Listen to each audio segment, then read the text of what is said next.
On returning to the dreaming, Morpheus is led to his palace by Lucian. There, he finds his chamber in ruins, with the walls falling off and the floors littered with debris. Using magic, Morpheus levitates the debris and tries to restore the palace to its original state. However, his magic is weak without his tools, and he fails to fix any damage as the floating debris falls to the ground. Realizing he can't repair his kingdom without his tools, Morpheus draws up a plan to get them back. After much consideration, the Lord of Dreams decides to ask the Fates, a magical group of 3 seemingly omniscient women, for help. However, this quickly proves to be a tricky task, as summoning the Fates also requires a great deal of power. To recover some of his magic, Morpheus visits 2 brothers in the dreaming, named Cain and Abel. The duo has a pet gargoyle filled with magic, and with their permission, Morpheus transforms the creature into magical energy and absorbs it. While Cain and Abel mourn the loss of their pet, the Lord of Dreams continues the mission to revive his kingdom.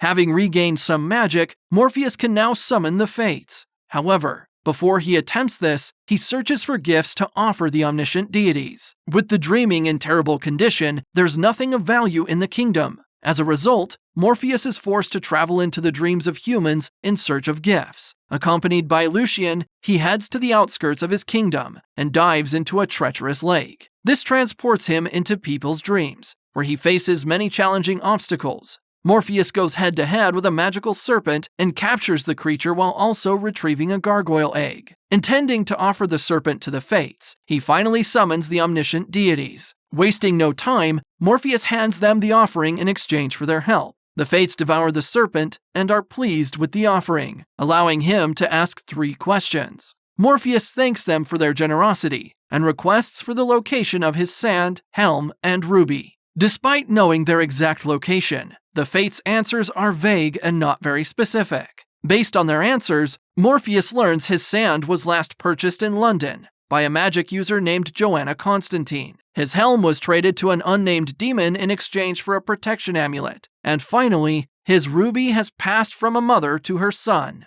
When Morpheus tries to ask for specifics, such as the demon's identity and the location of the unnamed son, the Fates refuse to answer, as he exhausted his 3 questions. Once the Fates exit the scene, Morpheus returns to Cain and Abel's residence and drops off the gargoyle egg to replace their sacrificed pet, much to the brothers' relief. Later that day, Morpheus prepares to return to the human world to find his sand in London. Moments before he leaves, a worried Lucian asks him to take a raven to aid his quest. However, Morpheus, still traumatized by Jessamy's death, refuses to get another raven and heads out without one. Meanwhile, back in the human world, the Corinthian locates Ethel several decades after she'd left Roderick's house with Morpheus's tools. The Nightmare finds Ethel in a New York apartment and informs her of Morpheus's escape, warning that he'd be on the search for his tools. The Corinthian explains they're both in danger and suggests they work together to stop the King of the Dreaming. Being one of Morpheus's creations, the Corinthian explains he can't use his tools. However, he volunteers to teach her how to use them to take Morpheus down. After listening to his offer, Ethel reveals she doesn't have any of Morpheus's items. The tools, the thief confesses, she traded the helm and sand to begin a new life in America and had the ruby stolen from her by her son, John.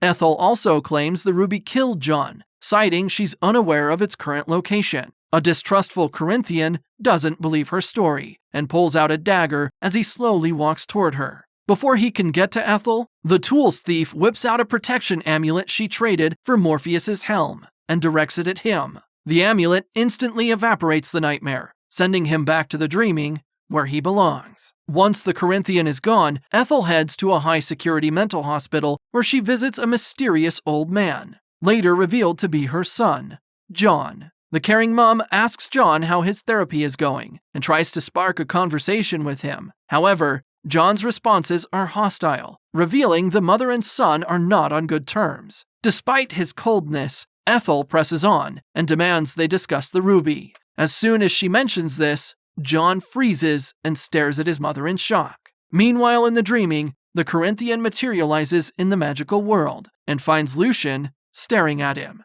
The Nightmare inquires about Morpheus and learns from the royal librarian of his return to the human world. With the Lord of Dreams not around to stop him, the Corinthian moves to leave the dreaming. Seeing this, Lucian tries to stop him, explaining Morpheus would not be pleased if he returned to the human world. Right then, the nightmare declares he has no intention of serving Morpheus, and would be deflecting from the dreaming for good. Lucian reprimands him for not respecting his creator, but the Corinthian counters that Morpheus doesn't care about them. Lucian then tries to convince him otherwise, but the nightmare refuses to see reason. After their exchange, the Corinthian disappears into a whirl of smoke as he returns to the human world to take Morpheus down.